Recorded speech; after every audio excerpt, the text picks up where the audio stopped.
So, my tip number one, первая подсказка, будет связана с правильной стратегией вывучэння ангельскай мовы ў залежнасці ад вашага ўзроўня. Я яе бы назвала так: level matters to and off the intermediate plateau.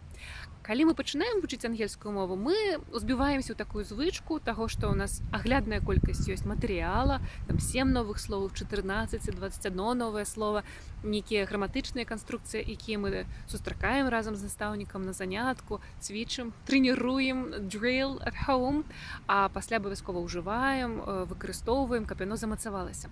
І ўвесь час сочым за тым, колькі як разрастаецца наш гэты vocabulary, вяртаемся час ад часу, каб яго прыгадаць, тэмы да папярэдняй тэмы зноў сыходзім. Але як толькі мы скончылі ўзровень B1, нам трэба з гэтай звычкай развітвацца. Нам трэба справа ў тым, што частотных слоў на ўзроўні B1 у чалавека мусіць быць недзе 3000, а на ўзроўні B2 ўжо 6000. То бок у 2 разы трэба павялічыць свой слоўнік, і гэта зусім не жартачкі. Гэта не проста ўсіх слоў, якія ў вас ёсць, а толькі самых частотных. Гэта вельмі вялікі аб'ём, які трэба ўжо засвойваць. Яго немагчыма сабраць в адзін спіс нейкі, в адзін падручнік. Вам трэба радыкальна памяняць нешта ў сваім падыходзе да вывучэння мовы.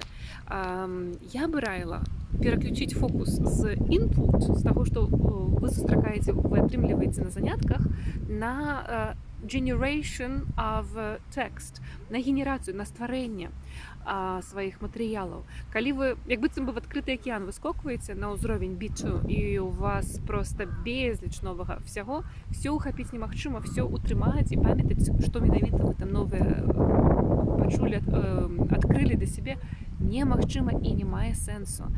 Я бы раіла на ўзроўні B2, ужо выйшаўшы з гэтага B1, цэлы дзень акунаць сябе в ангельшчыну любымі магчымымі спосабамі, чытаць тэксты, чытаць артыкулы, кнігі, глядзець все, што можна па-ангельску глядзець з тых тэм, якія вас цікавяць.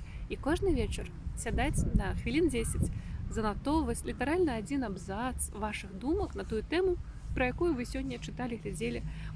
І занатоўваючы, паспрабаваць выцягнуць літаральна некалькі такіх gems, vocabulary gems, каштоўных камянёў, скарбаў, з якімі вы сутыкнуліся. Не спрабуйце утрымаць у памяці ўсё, а спрабуйце прыгадаць, выцягнуць толькі тое, што вас уразіла, што вам канкрэтна ў вашым свеце, ў вашай рэчаіснасці важнае для таго, каб сфармуляваць гэтую рэчаіснасць па-ангельску. Вось так, творачы, навучымся.